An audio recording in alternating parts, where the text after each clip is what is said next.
ಉತ್ತರ ಕನ್ನಡ ಜಿಲ್ಲೆ ಅಂಕೋಲಾ ತಾಲೂಕಿನ ಶಿರೂರಿನಲ್ಲಿ ಗುಡ್ಡ ಕುಸಿತ ಪ್ರಕರಣ ಏನಿದೆ ಅದು ಈಗ ಆಲ್ಮೋಸ್ಟ್ ಒಂದು ವಾರ ಕಳೆದೋಗ್ಬಿಟ್ಟಿದೆ.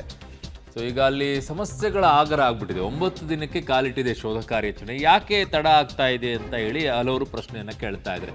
ಸೊ ಪೋಕ್ಲೇನ್ ಯಾಂತ್ರಿಕ ವಾಹನದ ಮೂಲಕ ಈಗ ಕಾರ್ಯಾಚರಣೆಯನ್ನ ಮಾಡಕ್ಕೆ ಮುಂದಾಗಿದ್ದಾರೆ. ಇನ್ನೂ ಕೂಡ 3 ಮೃತದೇಹಕ್ಕಾಗಿ ಶೋಧ ಕಾರ್ಯ ಮುಂದುವರೆದಿದೆ. ಅವ್ರ ಲೆಕ್ಕದ ಪ್ರಕಾರ 10 ಜನ ಸಾವನ್ನಪ್ಪಿದ್ದಾರೆ ಅಂತ ಹೇಳಿ 3 ಬಾಡಿ ಸಿಕ್ಕಿದೆ. ಗಂಗಾವಳಿ ನದಿಯಲ್ಲಿ ಈಗ ಭಾರೀ ಪ್ರಮಾಣದ ಮಣ್ಣು ಬಿದ್ದಿದೆ. ನದಿಯಲ್ಲಿನ ಮಣ್ಣಿನಡಿ ಈಗ ಮೃತದೇಹಗಳು ಇರುವಂತಹ ಶಂಕೆ ಈಗ ವ್ಯಕ್ತವಾಗ್ತಾ ಇದೆ.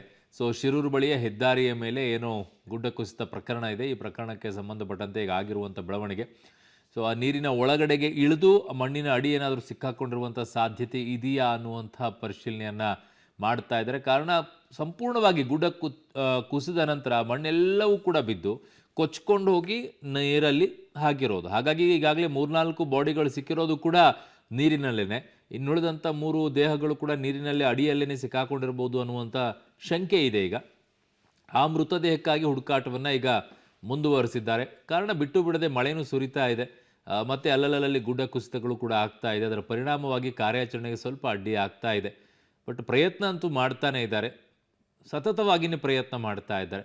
ಈಗ ಹೊಸ ಪ್ರಯತ್ನ ಅಂತಾರೆ, ನೀರಿನ ಒಳಗಡೆಗೆ ಹೋಗಿ ಅದನ್ನು ಹುಡುಕುವಂಥ ಪ್ರಯತ್ನವನ್ನು ಮಾಡ್ತಾರೆ.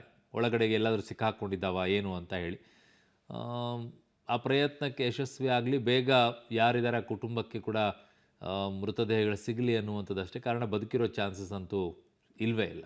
ಆ ವಿಶ್ವಾಸ ಅಂತೂ ಈಗ ಸದ್ಯಕ್ಕೆ ಹೊರಟೋಗ್ಬಿಟ್ಟಿದೆ. ಹುಡುಕಾಟವನ್ನು ನಡೆಸಿದರೆ ದೇಹಗಳಾದರೂ ಸಿಗಲಿ ಅಂತ.